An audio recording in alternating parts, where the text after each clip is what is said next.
Hello, I'm John Brink, and we are podcasting on the Brink from the capital of northern BC, Prince George. An absolute fabulous, beautiful day in Prince George today. We have a very special guest. His name is Jay Cook. Welcome to the show, Jay. Thanks for having me. It's great to be here. So we've known each other for quite a while. You've been in Prince George quite a number of years, right? 20 years this summer, yeah. 20 years. Yeah. So you came here in 2003 Yeah. and around that time. Yeah. And then I also know you from you being you look in fantastic shape. Thank you. Is because you're very active physically in the gym, and obviously you were very involved in one of the gyms here, and you were especially specializing in powerlifting. Yeah, so as an athlete, powerlifting, working at our gym Xconditioning, we worked with athletes in all sports, but yeah, for me, my passion and my athletic adventures were bodybuilding and powerlifting. Yeah. So then, and you were quite involved with and you sold out your interest in the gym.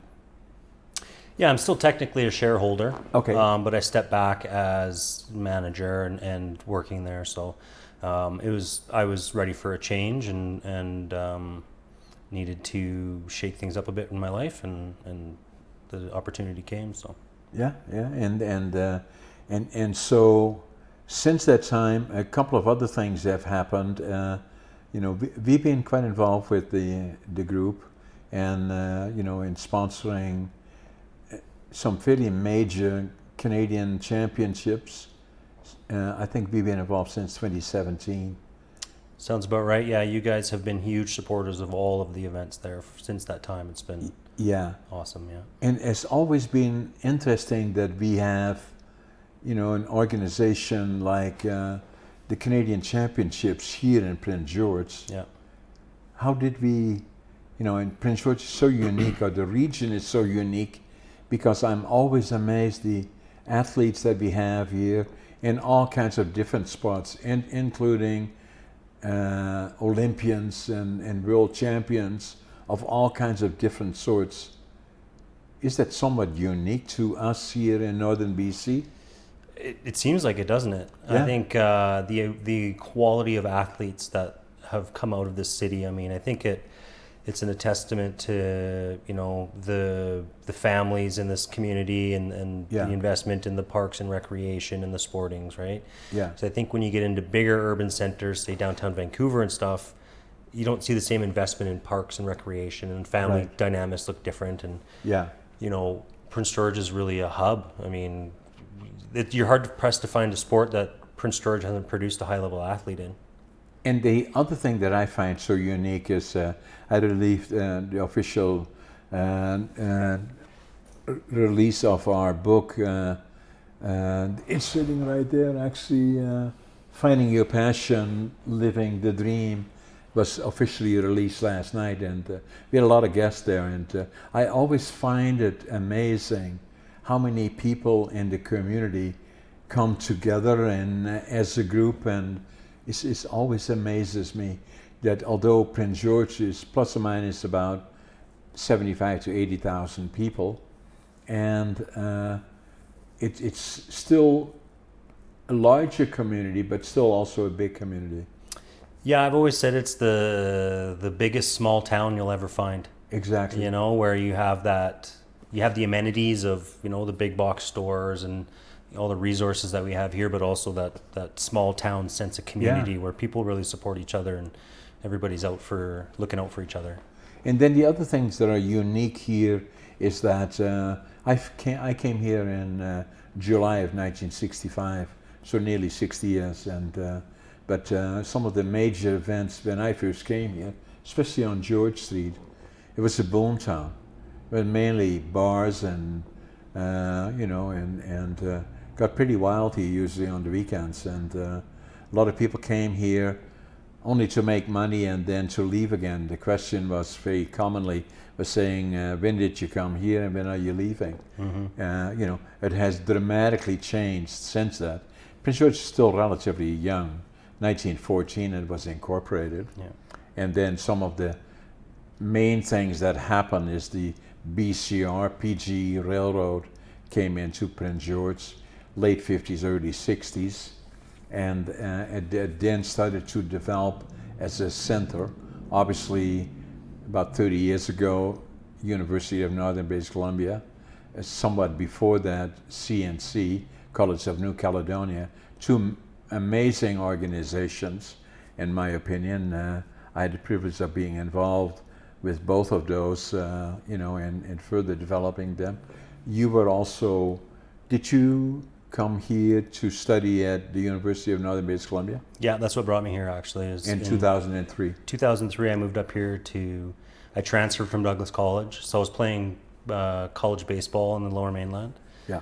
Played 2 years there, and then had some opportunities in the U.S. to go play baseball, but with the dollar, it was about 49 cents to their dollar, and I just didn't have the money for it. So, yeah, even down there, I had been accepted into SFU and UNBC, and I started looking at cost of living, and UNBC looked pretty good. Tuition was about half of SFU, and cost of living was less than half. And so I packed up my car, and away we came. And as soon as I got up here, I could just feel the opportunity in this town. Yeah.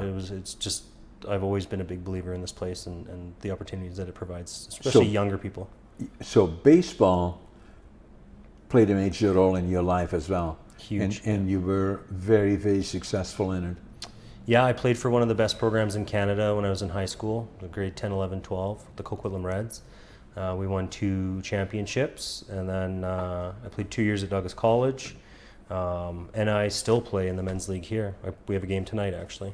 Yeah. And baseball's always been a huge passion of mine. I just love being on the diamond, and the friends that you make in sports are not like anything else. And it's so important, right? Even for young people to be involved in sports. Soccer has become extremely popular. Mm-hmm. So is baseball, so is hockey, yep. And a number of other sports. And then most of the major institutions like the college, CNC, have also major programs that start attached to those. Yeah, because UNBC is in CIS now, like the highest level of Canadian collegiate sports. So, because when I first moved up here, UNBC was in the BC Colleges League, which is basically usually for 2-year schools. Right. And now they're in CIS, which is, that puts you in with SFU and U of A and U of C and all the bigger schools. So it's a huge step for them to be in those programs. So I'm writing another book right now that is coming out next June. Is Living Young, Dying Old. The message of the book will be that we all try to become as old as we possibly can be, but the key will be quality of life. And the earlier we start addressing that, the better. Although I found it, you were quite involved. I presume that you probably had better information than I did, but there is so much information out there as it relates to diets, as it relates to supplements, as it relates to, that every time you got something figured out, then the next thing you know, they change it all again. And my whole desk is full, and my cupboard in my house is full of pills. I have no idea half of what they are. Yeah. And then at the same time, like for me, probably for the last 15, 16 years, I've been quite involved in training and actively, not just going to the gym, but really going to the gym to start being competitive and training to, especially bodybuilding and physique, to compete. And I did that here in the North, came in 3rd for bodybuilding, 2nd in physique. I think it was 2017, and then 2018 placed about the same in the provincials, which then qualified me for the nationals and the Arnolds. What attracted me about it is that, at least for me, and which is not uncommon, I had to get a signal that making that commitment usually on New Year's, is saying, okay, here's what I'm going to do next year. I'm going to buy a membership to the gym. I'm going to do this, I'm going to do that, and I'm going to do this. And then 2 weeks after, you've gone to the gym about 3 or 4 times, and then all of a sudden you're too busy, or you can find 100 reasons why you shouldn't go. Yeah. And so, but then I got a message that I had a case in 2008. I had a case of diverticulitis. Okay. You know what it is, right? No, what is that? No, it's if you say, okay, I got pain in my right side, then it is likely the appendix region. If it is the left side, it is your major colon, and and then if you have pain there, it could well be diverticulitis. As you go to exit, there is a corner here that if, especially small pills, peanuts, and other things get stuck, and then sometimes it gets aggravated. In most cases, you go to the doc, and the doc likely would recommend to eat more greens, and then it kind of fixes itself. In my case, I don't know why. Well, probably because I was not having the right diet. It became not only infected, it ruptured. And then you have about 48 hours to get something done about it. It was on a weekend, and I have a high threshold for pain, which is not good, and it should have put me down. Mm-hmm. And then I stayed in bed on the Sundays, which I never do. And then I thought, something is wrong. I got to get back to Prince George, because I cannot go into the hospital and then, then I'm not close enough to my business. So crazy. But anyway, so I still don't know how I got to Prince George. And when I got to Prince George, got to my doc, and he said right away to the hospital. And that same night, I was operated on the diverticulitis. They do a section out of my colon, out of about 20 centimeters. And then I was in the hospital probably for a week or so. And fairly quickly thereafter, I started to kind of recover. But then a couple of months later, I went to the gym again, but then in earnest, and I was lucky, and and I hired a trainer, because for me to be motivated, I like to have an appointment that I have to go, and I started doing that in about 2008 or 9, in that area. I started working with a trainer. Did that for about 5-6 years, and then went to the gym probably between 5 and 10 hours a week, and then some days somebody said, "Have you ever thought about competing?" And I said, "Me?" And and then we started kind of thinking about maybe I should, and why not? It gives me a goal, and so that's kind of how it all developed. Right. Yeah. For me, competing was always such a huge vehicle for fitness and for personal success. Same thing. If you don't have anything tangible to chase or to go after, it's easy to skip that day, miss a meal, go drinking, do whatever. I'll go tomorrow. But when you have a terminal timeline that says I'm competing on May this or June that, and you get that in front of you, well, it's a motivator like most people don't understand. It's exactly. I competed in bodybuilding 2005, 2006, 2007, and then starting 2008, I did I think close to 25 powerlifting meets. Wow. Up until 2019 was my last one, and at least 1, 2, 3, sometimes 4 a year, and you start stringing them together. And then COVID came. COVID had hit in 2020, yeah, and we were unable to host a meet. I think it was the first year we hadn't hosted a meet since 2014, and we had tried. We followed, the goalpost kept changing, so a couple times, we'll push it back, we'll move it, and all of a sudden it's just like, okay, maybe it's not happening right now, and that came, and I continued to train, and wasn't planning on competing in 2021, and then had a back injury, and then ended up leaving the gym, and just decided, had a good hard look at where I was and what I wanted, and decided it was time for a change. So hung the belt up, and you know, I still train and exercise a lot, but it's just for personal health. You know, you look fitness. you look at the athlete long-term development plan, and you know, I'm in the athlete for life, happily retired stage. You know, where I play men's baseball, and you know, we play squash, and I go to the gym and lift weights, and. But you certainly are very active, Always, regardless of that. Yeah. It's now part of your life, right? I trained so hard for so long that you never really took breaks, right? Because there's always a meet, there's always competition, there's always something. Yeah. And for the year after I left the gym and kind of retired from competitive lifting, I said, you know what?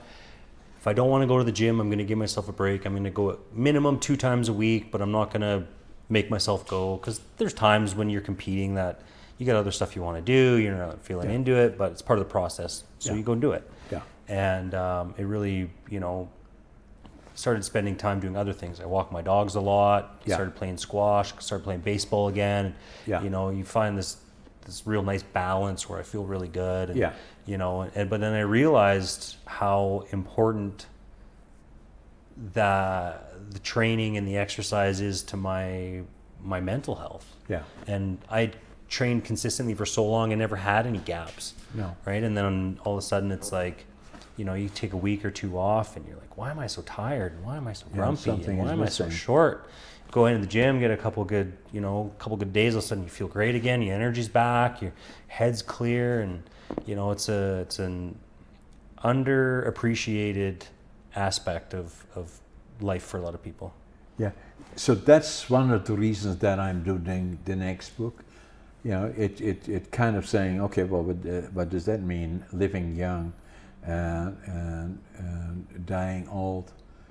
Is that, to me, I'm going to be 83 on November the 1st. I still got lots of energy. I still go to the gym. I still will compete because it gives me a goal. And you know, and depending on how close we get to competition, probably I'll start again showing probably early 24, and you know, and it gives me that goal. At the same time, it makes me conscientious of diet, and all of that is so critically important, and it is not well understood. And then I know so many people that are simply not healthy, you know, and make really no effort, or have given up, or don't believe it is all that important. And all of a sudden, before you know it, you know, they're laying on the couch and watching TV, you know, and that's, you know, and it's so important. Even like at 83, you know, I'm still very, very active, not only in my businesses. You know, I have 6, 7 companies, and you know, I'm active there every day. I usually get up 5:30 in the morning. Usually get home at 6 o'clock, 7 o'clock. And you know, working 12 hours a day is normal for me, even now. And then at the same time, you know, going to the gym, I like it. You know, and then at the same time, I'm conscientious. My wife is kind of vegan, you know, and I'm probably, I call myself 80-20, right? You know, and but I'm very conscientious of what I eat, and then combine that with, you know, and then everybody does not have to become a competitive bodybuilder or whatever, unless they like to be, and but just to have that 20 minutes, half an hour of exercise on a daily basis, on a bike, walking, do whatever, but at least be active, you know, say, you know, at least 5-6 days a week. Oh, it's the fountain of youth. Yeah. It truly is. Yeah. You know, looking after your nutrition and exercise. And, you know, I've told people for years, you need to find a form of exercise that you enjoy. Because if you don't enjoy it, it's going to be laborious every time you do it. Yeah. Right? If you go to the gym and you hate lifting weights, but you like to run around the track, then run around the track. Yeah, exactly. And understand there's benefits to lifting weights. Yeah. So you should do some of that because they both have benefits. Yeah. Especially as you age, resistance training is huge for bone density and for bone health and Yeah. to prevent osteoporosis. But finding something that you enjoy to where you're like, yeah, we get to go do this. Like Yeah. me, I don't like to just go for a run. I find it mundane and boring, Yeah, and I'll me skip too. it every chance I get. Yeah. But you put a squash racket in my hand Yeah. and Then give you me move someone on. to compete against. Yeah. Hour and a half, 2 hours. Yeah. We're twisted, man. I'm having a good time, and Yeah. we're soaked and happy, and high fives, and you Yeah. know the exercise is done, and Yeah. we enjoyed it. Yeah. Right. The last thing you want to do is be dreading it every time. And Yeah. of course, there's times you go and you maybe don't want to do it. You've got other stuff on your mind. Yeah. Those are the days. I always call those the difference makers. Yeah, yeah. The days that you just go, you punch the clock, you do your work, you get out of there. Yeah. Doesn't matter. Okay, Yeah. I put my time in today. Didn't necessarily enjoy it, Yeah. but if you look at like the general trend, you enjoy your time there, right? Exactly. Whether it's weightlifting or group fitness classes or spin fit or Yeah. whatever it is, but you enjoy going and doing it. And if Like I know already that you look forward to tonight playing baseball. Yeah. And that will give you a good workout for a couple of hours probably. right? Yeah. And for me, baseball is a chance to meet up with the fellas and, tell a few stories and tell a few jokes, and you go get some exercise. Beautiful night, you're on the green grass, and, it's always enjoyable, and it's so much better than, me putting on running shoes and begrudgingly going for a run because Yeah. I think that I should. Yeah. It's finding something that you enjoy, like, find your passion. Find something you want to do and find something you love. And if that's, the parkour or, group fitness or walking or hiking or Yeah. find something that you're like, all right, yeah, I get to go do this. Like, Yeah. Feeling privileged and excited to go do it. The chances of you sticking with it, Yeah. is, I always tell people, you don't need to be 100%. It needs to be, 100%, but 80% of the time. Yeah. And so and then growing older does not mean that you can't do anything anymore. It's to the contrary, what I say. In fact, and hence the book, and that's what I'm trying to do, is not making it overcomplicated, but saying that here is indications of what you can do, and these are some of the people that have done it and are doing well, at very advanced ages. Yeah. Yeah, I mean, you see people in their mid to late 80s that are doing well, like yourself. They're fit, yeah, right? yeah. If you're really unhealthy in your 50s and 60s and 70s, And you're gonna have a hard time in your 80s, right? yeah, and then the other part about in my case, and that's finding your passion, living the dream, to me is also that. That's why I wrote that book. Is try to find something that you like early in life and that you enjoy. If you're doing, and a lot of people are, that you really don't like what you're doing, change. Even if you're in your 30s, in your 40s, wherever you are, if you don't really like it, then think about changing, and go in a different direction. And the other part about it is that, get involved in something else. Like in my particular case, obviously I enjoy doing lumber and some of the other businesses that I have, and but at the same time, as a hobby, I'm a podcaster. Obviously, I'm a good writer, so I write books, and I'm a public speaker, and I enjoy that. Mm-hmm. It keeps me busy, active, and makes my life interesting. Well, busy when you enjoy it doesn't feel like work, right? It doesn't. It's just busy. It's I just, don't it's work. good, and yeah, exactly. Yeah, and so that's more than anything the dialogue in that book about that. That's fantastic. Yeah, it's I'm 40 now, and I see so many of my friends that have, what I see is like checked out. They're at a job that pays the bills, they've got whatever, and then it's just like, this is it. This is my situation, and not particularly happy, not particularly unhappy, but just plugging along, watching the calendar roll by, and have a few drinks on the weekend, and that's it. Your vacation once a year, and there's no passion, there's no drive, there's no real enjoyment. You just plugging along. And that is somewhat unfortunate. Some people are maybe happy with it, but I'm simply saying is that I want to showcase that some other ways, and that that even at 83 or 84, by the time I got the other one done, I'll be 84, but I'll be competing as bodybuilding and physique at least on the regional level, then hope to qualify on the provincial, and then maybe on the national. In my category, I think mine is 55 and older, and even the last time I did it, I was already, I think, 75 years old, and some of them could have been my kids. Mm-hmm. So. It's very impressive to be at your age and still be in shape enough to go through the rigors of a contest prep, because contest prep's not easy. No, it's a grind. I like it. Yeah, I love it. So and that and especially when you see that it is rewarding, that you see that you feel well, you can feel that you're making headway, and that indeed you are competitive at that level. So. For sure. Yeah, no, that's awesome.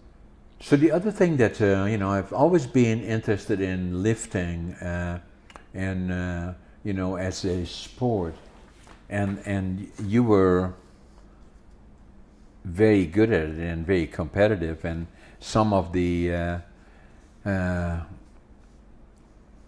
in your club were very, very competitive, like Tara, and on a world class level. Tremendous success. Yeah. Yeah, and so were you. So, what is the key to powerlifting? What would attract somebody to? I know it's very popular. What would be the keys to becoming, as from a gym's perspective, becoming a very, very good powerlifter? Consistency over time. Yeah. The strongest people didn't start that way, but they built their strength over a long, it's a sprint that's run as a marathon. Right. And you see people come into the sport and they get pushed, they get really strong really quick, and you end up getting injured, and then they vanish. Yeah. And the people that are that's that steady, that's the tortoise in the hare, right? The tortoise that's on that ever climbing increment, right? My first meet, my best squat was like 573 pounds. Right. And that was in 2008. And in 2019, my best squat was 926. Whoa. And so, but you're talking over 12 years. Yeah. Right? Yeah. And so when you break those pounds down over that many years, well, it doesn't add up to that much each year, right? But when you pile it on over time, it adds up. What is the key to? I've always been fascinated by. I have an artificial knee, so although that should not make all that much difference, I think, because it never bothered me and getting ready for a bodybuilding physique, and I can do as much with my new knee as I do with the other. But somehow powerlifting has always been interesting to me, and some people that get involved in it, very interesting. The thing that I think is really attractive about powerlifting, and I really saw this. So I coached Special Olympics powerlifting for 5 years, and it's the tangible, measurable results over time, right? So you do bodybuilding, say you play baseball, say you play soccer, right? Yeah. You do bodybuilding, you do a show, you look at pictures, you say, I look great. Yeah. You compare them to previous shows and you go, I looked better at this one. Yeah. I think. And then the judges say, well, this and that. Yeah. Powerlifting is so concrete. I lifted 500 pounds this time, and I lifted 505 the next time, right? I noticed with my Special Olympics athletes, it's very tangible progress, right? Like say we play soccer together. Yeah. We go out, we kick the ball around, maybe you score, maybe I score, maybe we win, maybe we don't. Yeah. The exercise is great, the teamwork's great, the camaraderie's great. Yeah. But the tangible measurement over time is lacking, right? Right. Powerlifting, it's right in front of you. There's weight on the bar, you lift it or you don't. Yeah. Right? And so that's a very attractive thing for people to have such measurable progress over time.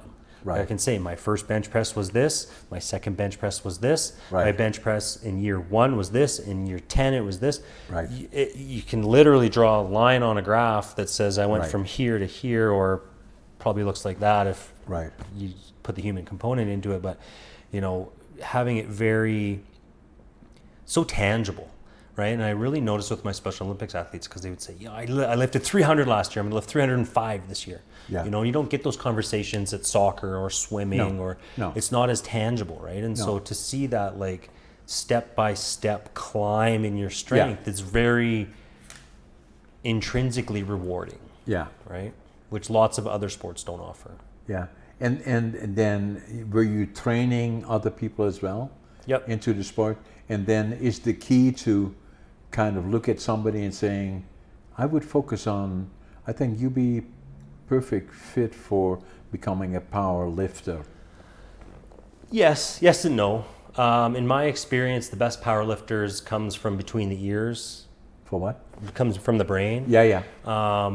You know, sometimes you get people and you're like, look at this person, so physically gifted, but they don't want to be a power lifter. They don't want to put up those numbers. They don't want to compete like that. And so, you know, some of the most successful powerlifters I know were scrawny little weaklings when they started, and were just stubborn and determined and wanted to be bigger and stronger and bigger and stronger. And, you know, workout by workout and week by week and year by year, all of a sudden they start piling on numbers and you go, wow, that guy's doing really strong, really big things, you know. And people would tell me all the time, oh man, you're a freak.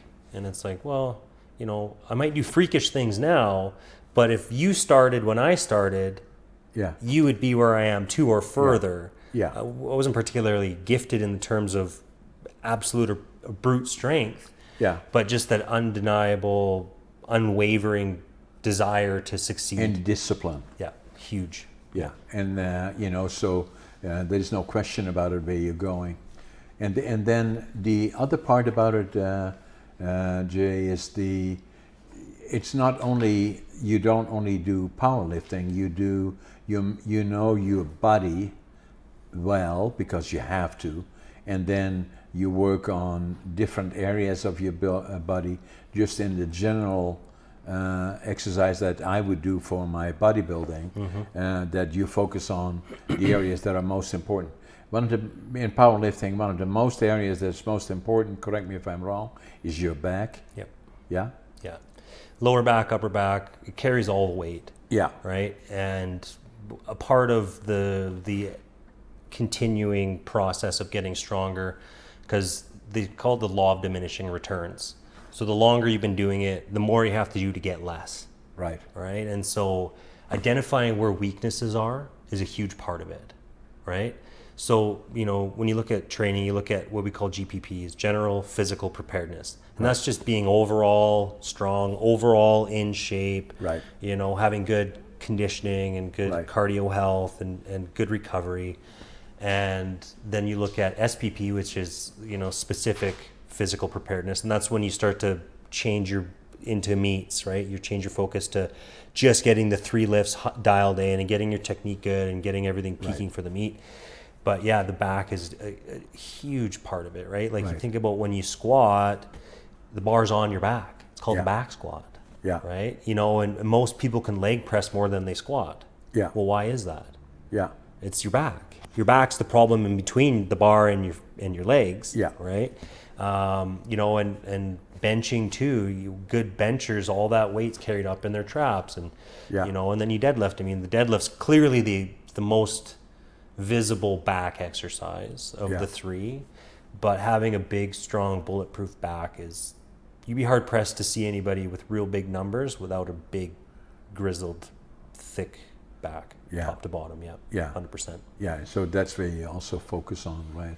Yeah, we always call them the show and the go muscles, right? The show muscles are the chest and the quads and everything in the front and the abs that you see, and the go muscles are the hamstrings and the glutes and the back, the erectors and the traps and everything. So, And all in all, you know, so because you have always been so involved in sports, probably from a young age forward, right?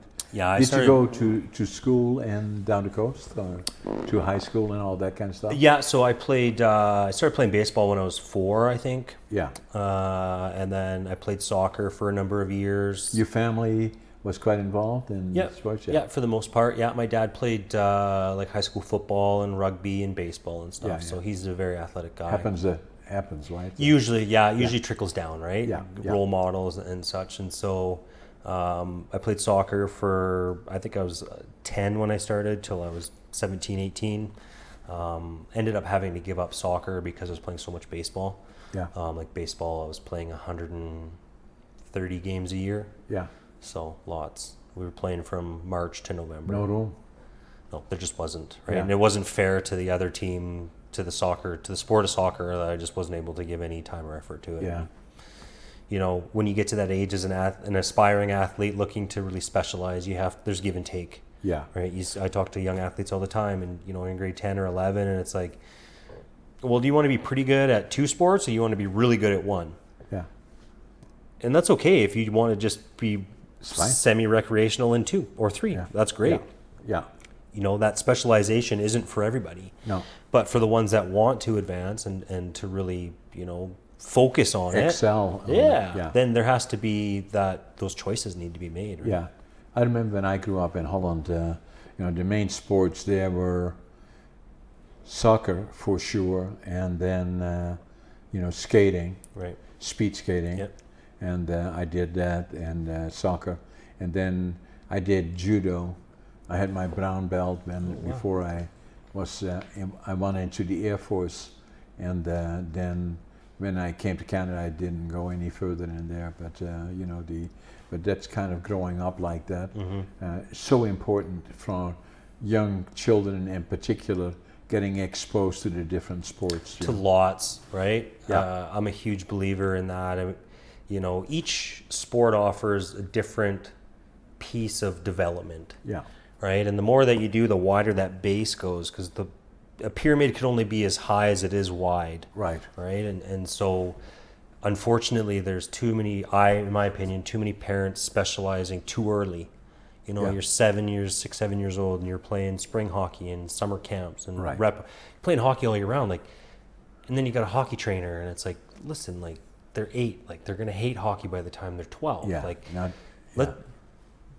Let them play volleyball. Let them do gymnastics. There's a study years ago, it's always stuck with me. So they took 9 athletes from 9 different sports and made them all play each other's sports. Right. And on average, the gymnast was the best at all of the 9 sports. Yeah. Yeah. Because you're talking about someone who has really good body kinesthetic awareness, where they are in space. Yeah. They have good tendon density from all of the explosive movements of gymnastics, and they have strong body weight. And so they become a really good athlete that way. And, I think gymnastics is a tremendous sport for young people to try out and get a feel for what their bodies can do, flexibility and strength. And, you do all these things, and it's like, play 5 sports when you're 8, and then make it 4 when you're 10, and then make it 3 when you're 12, and then make it 2 when you're 14, and then if you want to specialize when you're 15 or 16, perfect. Take a run at it. Yeah. But you've had all those experiences and not just thrown into one and just tunnel vision and chased and the overuse injuries that come from that, and the imbalances and the mental burnout. So you took your schooling in the Lower Mainland. Yep. And then when you decided to go to university, you came to Prince George. And so where were you schooled in the Lower Mainland? So I grew up in Maple Ridge. I went to a high school called Thomas Haney Secondary. Okay. It was actually a self-paced school. Oh. And so we didn't have structured period classes. We wrote our own schedule. Oh, interesting. Yes, we were a pilot project. So what made that a different model? I think that they wanted to explore it. There was only 2 schools in the time in Canada that had it, one in BC and one in Ontario. And my only criticism for it is that it was a catchment high school. So you didn't apply to it. If you just lived around it, you went there. And that style of high school isn't for everybody. So what was it, Jay, just to... It was called Thomas Haney. It was a self-directed or self-paced school. And so you would have, each course would be a series of learning guides, and you just completed them on your own time. You went to school every day, but you would write your schedule in the morning, say, I'm going to do science from 10 to 12, and then I'm going to do math after lunch. And Did you not get guidance in it? Or? You did. Yeah, you had a marker, like a teacher that you could meet with and go over stuff and get answers. So those were 2 pilot projects. Yeah. did they expand from that on forward, or did it kind of fizzled out? They're still both. I know Thomas Haney is still going, but from what I've been told, they have put a lot more restraint or a lot more structure in. Okay. And so when we were there, I think the school opened in 94, 93, and I started there in like 96. And so it was only a few years old, and it was literally the Wild West. They were just like, yeah, this is the model, let's just do it. And, you know, out of all my friends, I was the only one that finished high school on time. So you went from what grade to what grade? 8 to 12. 8 to 12, yeah. Right? 8 was fairly structured. 8 was fairly traditional. You went to all your classes. Right. And then starting in grade 9, like PE and foods, and there's a few courses that were scheduled that you had to go to, because you can't just have drop-in PE. But otherwise, say like English, math, science, social studies, you just had a book of work to do, and you just worked at it, and you were supposed to do a learning guide a week, but if you didn't, you never got in trouble, right? So, you know, you get to the end of the year and you're supposed to have done 20 learning guides in math and you only did 2. Well, next September, you just start on the 3rd one again, right where you left off, and so lots of guys fell behind and needed that 6th year. So it sounds like they've put more structure back into it now, still giving some freedoms, but a little more framework for the kids, because... So in my case, you know, that, you know, I, as you already know, I'm ADHD, and, you know, I failed grade 3. Not many people fail grade 3. No. And then I failed grade 7 3 times. Oh, wow. Yeah. So, and then they said, well, what are we going to do with this guy? You know, send him to mentally challenged school. Right. Fortunately, they didn't do that. My parents were very good. And so they said, well, let's kind of get him working in a furniture factory. And then in the evenings, I would go to train for becoming a furniture maker. Okay. Yeah. So the problem that I had was a typical one with ADHD. I'm just going to take this one here. And, you know, it took me a long time. I had no idea, you know, so I think I was 57.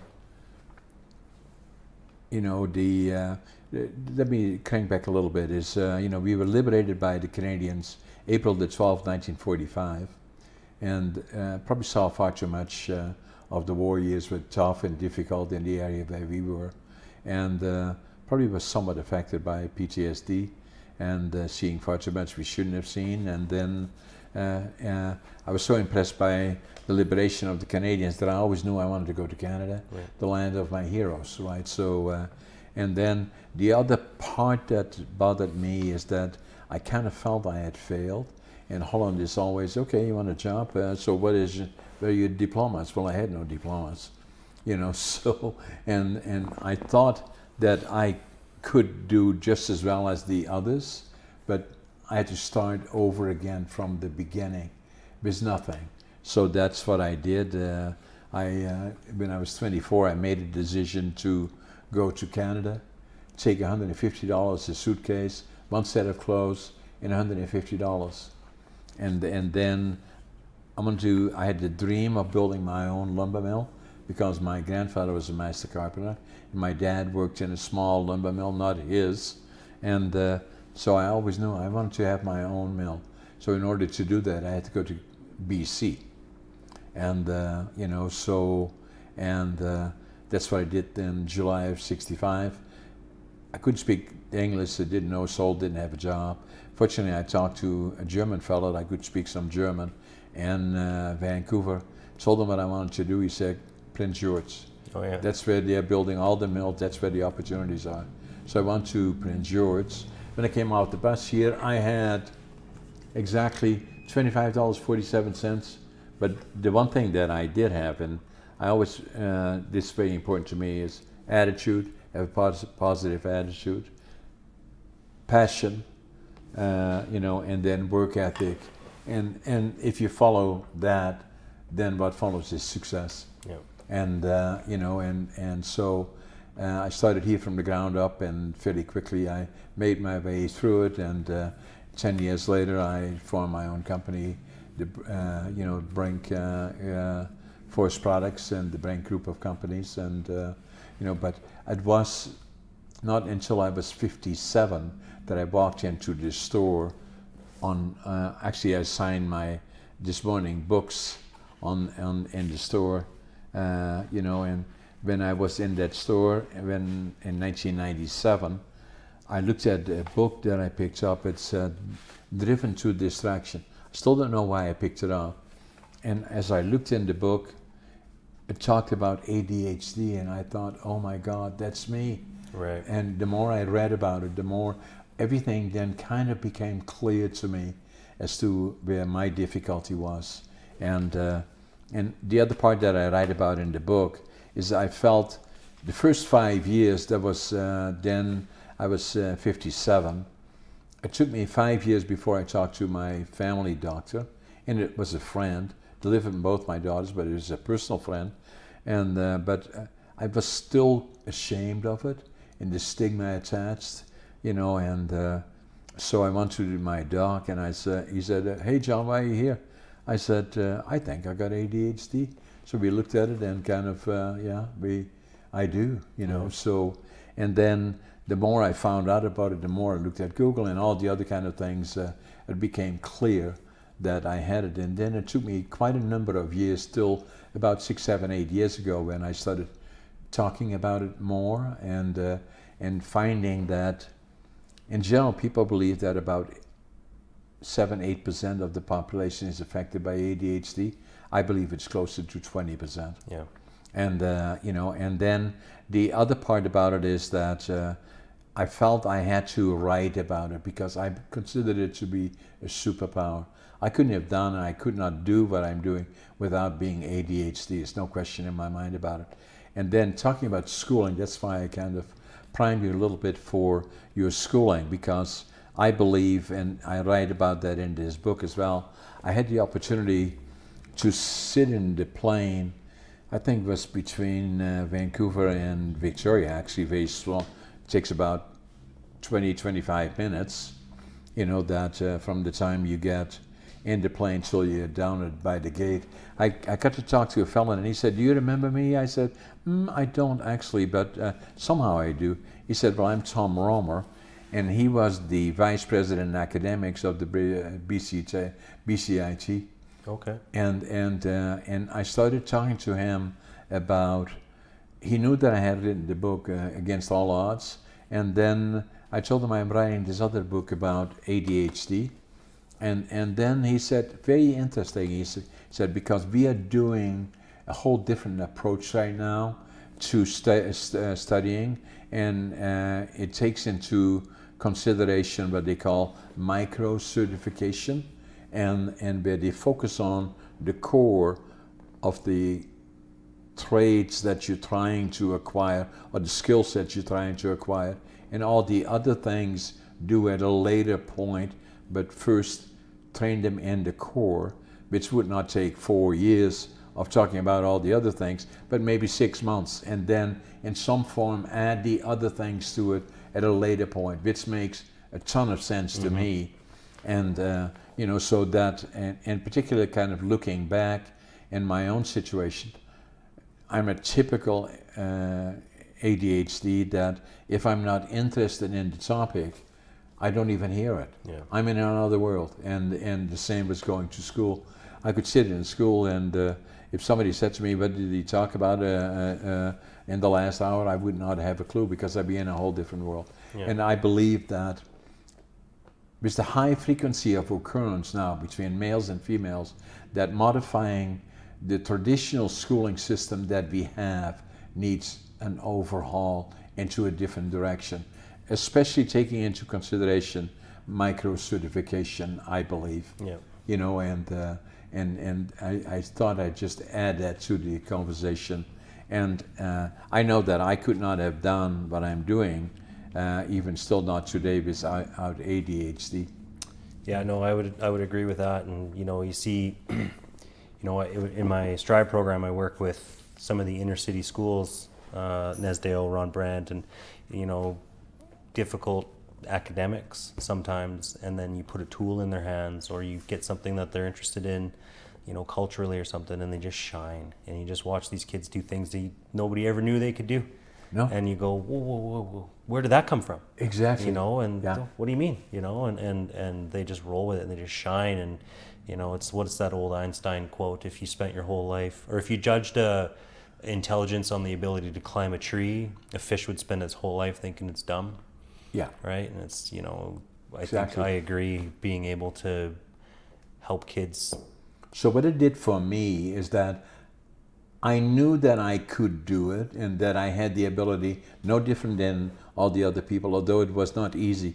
People are very hard on you when it looks like you're now a laborer versus a student, especially at 14. Mm-hmm. And but I was able to still, kind of reconcile that in my own mind and know that at some point I wanted to start over again and showing to me, not to anybody else, but to me that I could do it. And then coming here to Canada, with the $150, and I had $25.47 in my pocket when I landed here, no job, didn't know anybody, and then starting as a cleanup man, lumber piler. I knew then, already when I was, the piling lumber, if I go home, I was working on my stationery for Brink Forest Products already, Mm-hmm. and laying out the mill as to what it would look like. Yeah. There was no question in my mind that that's what would happen. It took me all the way up to Watson Lake, Yukon, where I managed a lumber company, and been for about 5 years, and then I started Brink Forest Products in 1975. But I felt then also that I had an obligation to be more vocal about it. And then the amazing thing with me was that, Jay, is that I'm a good writer. I always was a good writer. And especially in my case, where I grew up in Holland. Have you been in Holland? I have not, no. Should go there. Something you like it. In northeastern part of Holland is a province. There are 11 provinces in Holland, and it's relatively small. And we speak a dialect there. So I grew up speaking dialect. I love speaking dialect, but I had to acquire speaking High Dutch. The two are totally different, and which was not easy for me because in schools a lot of times you speak High Dutch, where I grew up as a laborer speaking mainly dialect. So even by the time that I got to Canada, I had to first acquire. I obviously grew up speaking dialect. Then I had to acquire during my young life High Dutch. Then I came to Canada, and now I have to speak English because I knew yes and no, but that's about it. Yeah. And so obviously I was able to do that, and then became a good writer, and I was good on numbers. But still, the other things, I had no interest in it, or I could not focus on it, Yeah. Other thing I want to talk about, because we've covered a lot of ground. So you made a change in your career, and sort of a circle back. Circle back? Yeah. Okay. Yeah. So go ahead, and then I'll. Yeah. So I know basically what you decided, that you wanted to make a change. So tell us about it, as to what happened and what made you make the change of direction, and where did it take you to?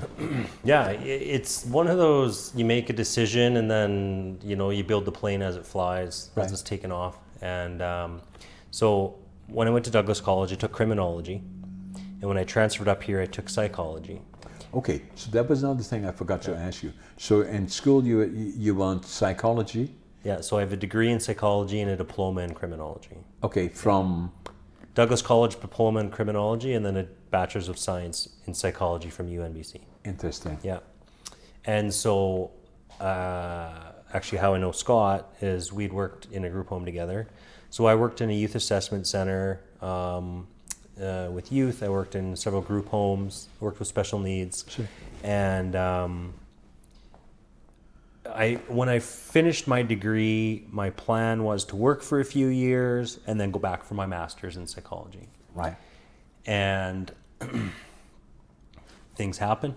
While I was off getting life experience and growing up and whatever, I got into the gym and got offered shares, and then next thing you know, you're working there full time and, you know, educating yourself in that field. And 20 years later? Yeah, I think it was 13 or 14 I was with the gym. So Right. I started there in 08 and left in 2021, so yeah. And when I left the gym, I left without a plan. I didn't have a job lined up. I put in my notice and took some time. I went down to the Okanagan and spent some time with my grandfather just to kind of clear my head and figure out what I want to do. And I have some friends that are teachers, and they said, hey, you know, we're really short for subs. You'd be a really good sub with all your teaching and coaching experience. So I applied to the school district and spent last year as a teacher on call. You're a very good communicator, right? That is also, and you have confidence, and likely part of that is because of your training, obviously, but also because of the gym. Yep. And all those things around that. And I'm mentioning that for those that are listening and directly suggesting lifestyle and the things that you do form you as a person and lay the foundation for. You're in the prime of your life, and Yeah. I can say you're at 40. Yeah. The prime of your life. The best is yet to come. Yeah. And I say that because at 83, I kind of think of myself, I'm still in the prime of my life too.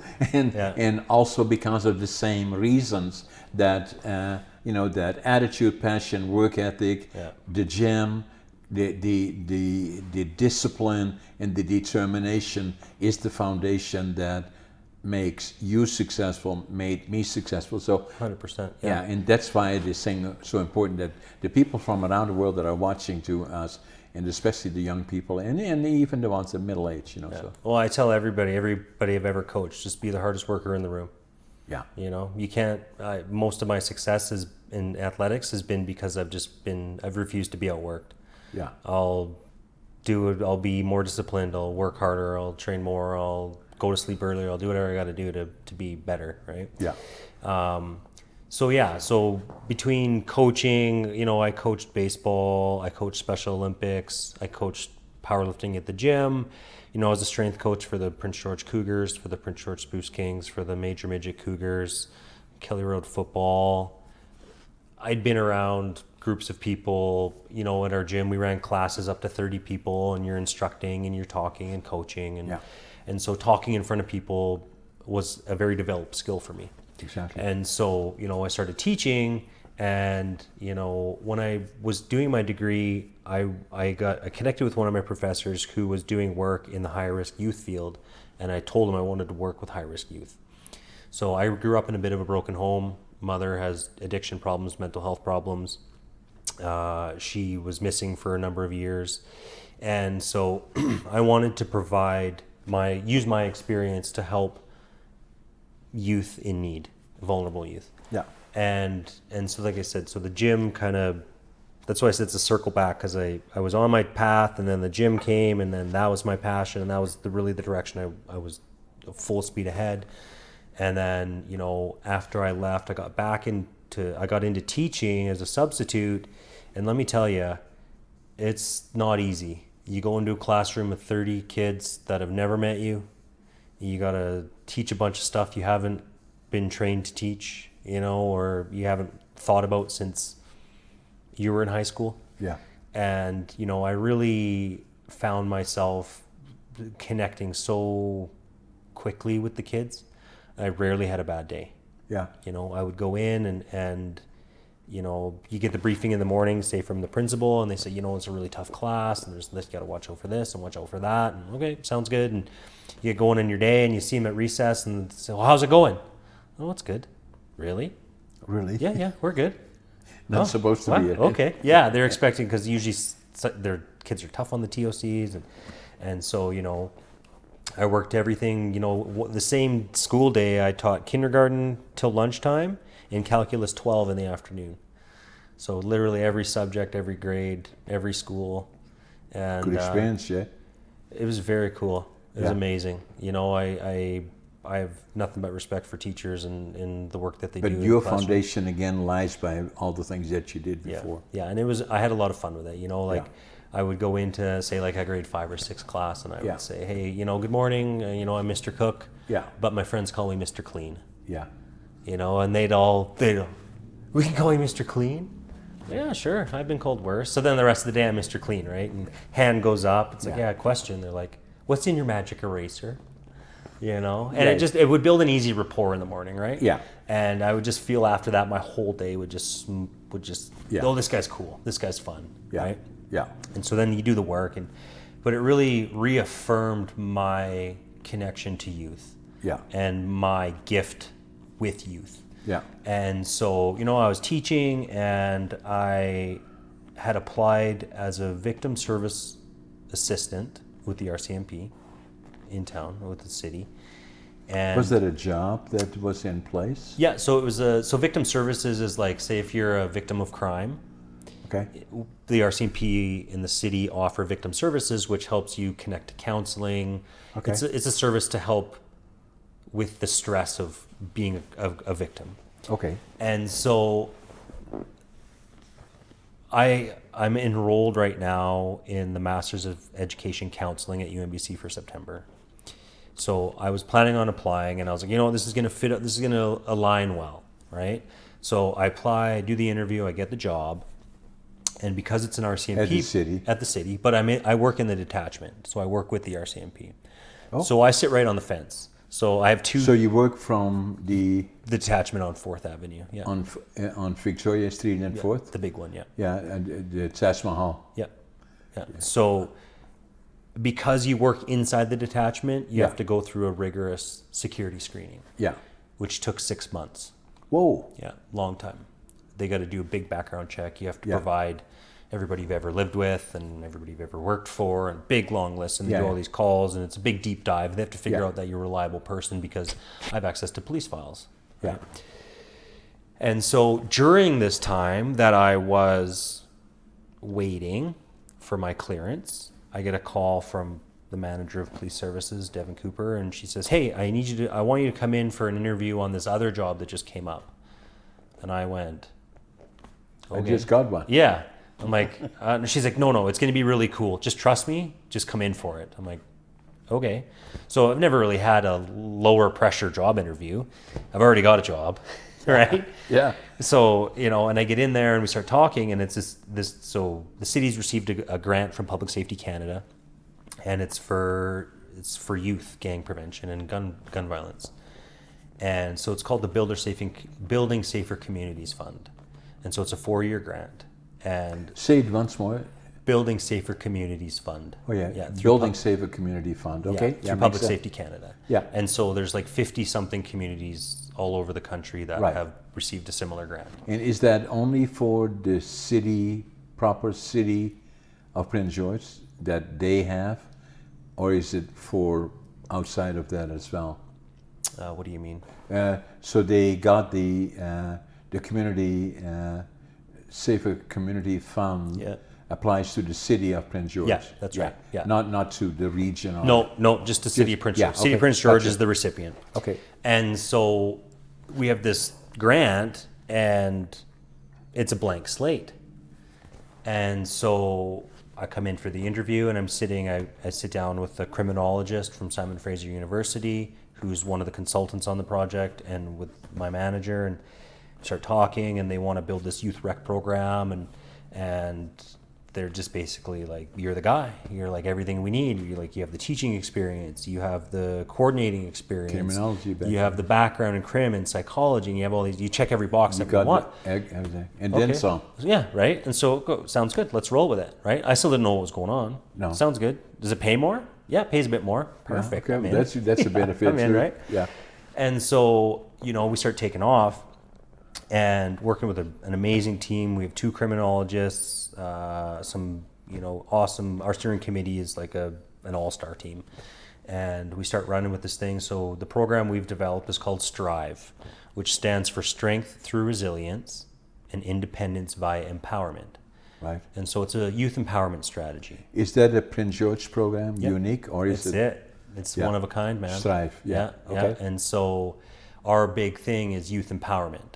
Okay. So what I'm doing is I'm working with 5 elementary schools identified in high crime areas. Okay. And I work with the grade 6s and 7s, and we do safety education. Okay. So on gang awareness, drug and alcohol awareness, Yeah. online safety, cyberbullying, and restorative justice. Yeah. And so we provide all the safety education, and then I spend time in the classrooms, and one of our big things is community connection and community pride. Right. And so each of my grade 7 classes, I sit down with them and I say, I want you guys to think about something that is really around your school that you would like to see improved. Right. And I want you guys, we're going to organize this project. So it needs to be something you guys can do. It can't be we're going to build a second story, we're going to put an elevator in. Like, this is our project, this is your project. So, and then we break the project apart, right? How are we going to do it? What are we going to do? How's it going to look? And, you know, so I want the grade 7 to start thinking about it, you know, and it's some empowerment. So I'm like, I bet you guys have been here longer than lots of teachers, hey? Yeah. Oh yeah, I've been here since kindergarten. Yeah. Okay, you've been here longer than anybody. You know what the school needs. Yeah. And so then we start to break apart what the youth, the students want. And, you know, so at Harwin, they have this long cement rock wall around their basketball court. Okay. And so they decided they wanted to decorate it. And so, you know, we painted it dark blue, and then we did this really cool northern lights. Nice. Yeah. And, you know, it's all about community pride, because now those kids see the project, they put the work in, they get to see the results. And, you know, if you think about, or say 5 years, that's 5 projects that these kids get to take on every year, and they learn as they go, right? So, okay, you know, we call it clever curriculum. So I try and build in things, right? So we had to go out and measure the length. Okay, so we measure it, and then I draw it up on the board. Okay, well, what's the area? Well, I don't know. Well, how do we find the area? Base times height. Okay, perfect. So we start doing the math on it. Then we figure out how many cans of paint we need based on the area, and how much is an area for a can of paint. And so they got to do all this with me. So we break it all apart, right? And so they learn as they go, and then we do the project. And then, you know, we talk about reciprocity. What was reciprocity? Reciprocity is when I give my time, and what do I get in return for it, right?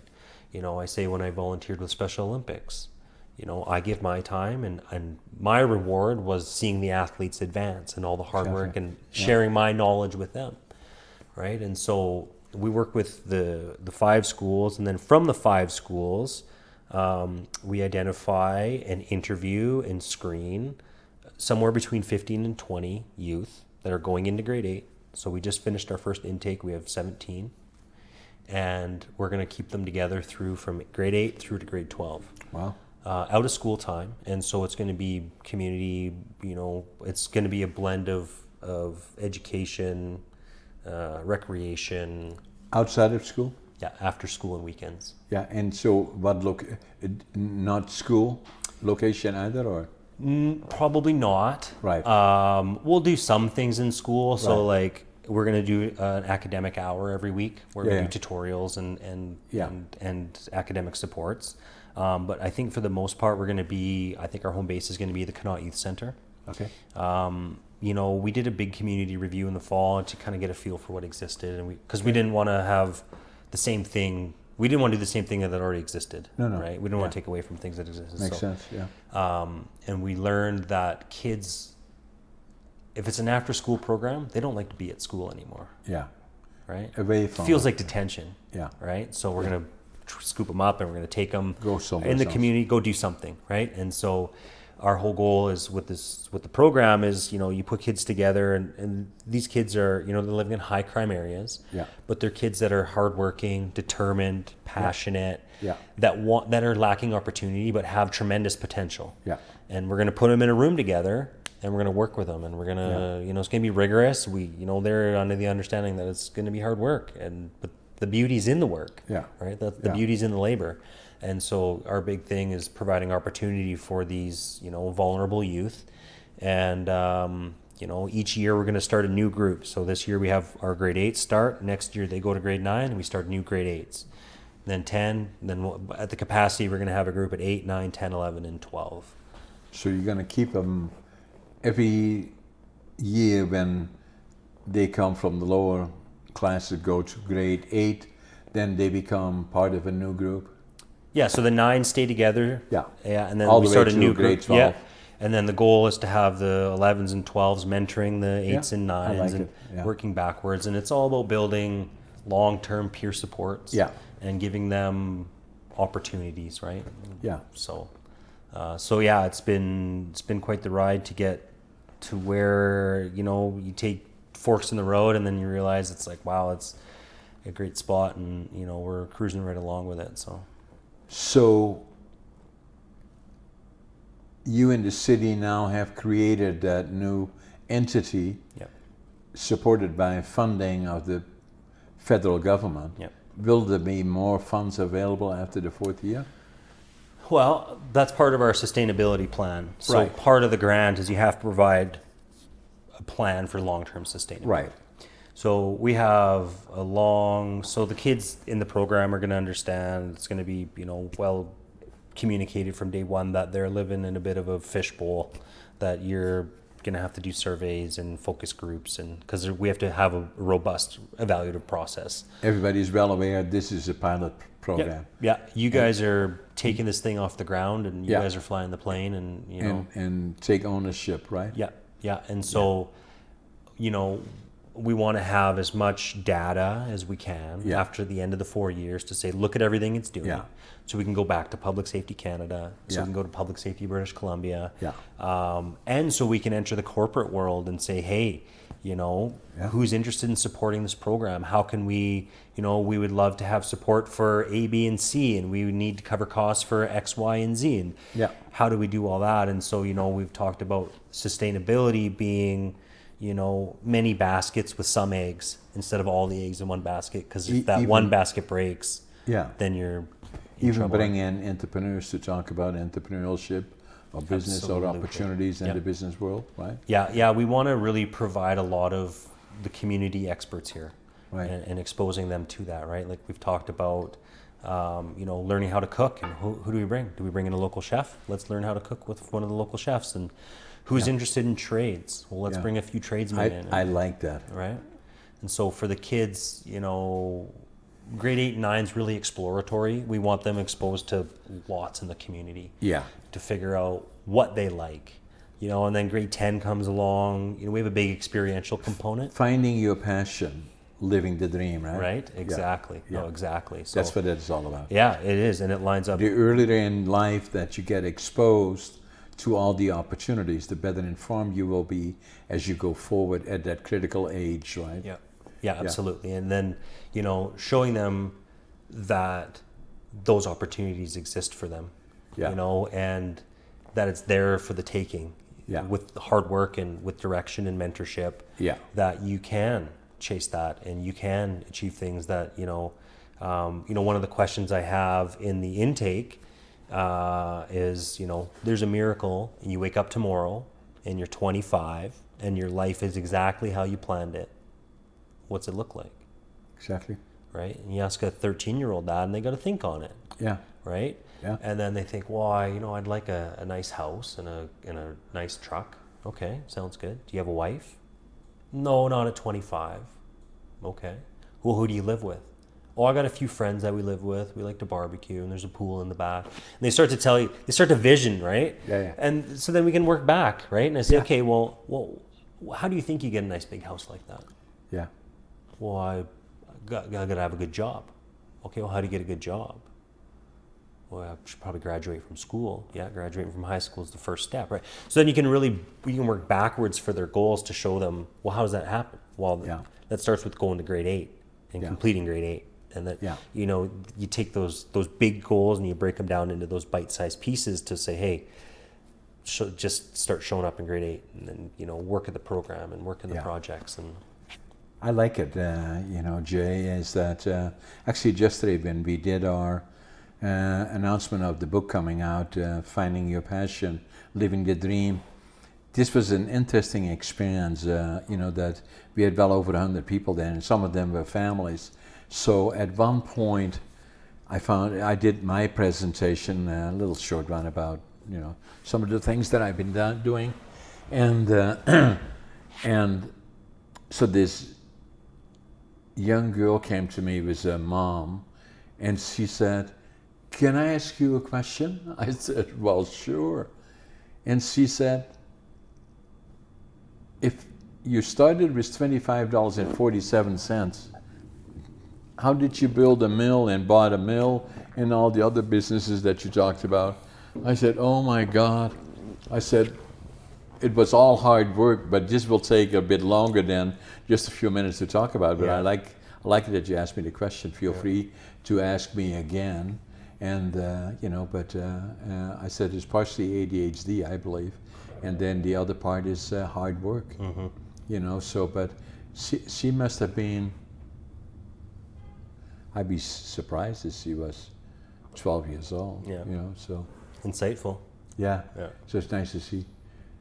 So it sounds to me, Jay, that so you now officially in the new role at the city, which I think is exciting. I think it's the right thing, and then again fits what you already laid the foundation for in your whole life, and then you look in fantastic shape, and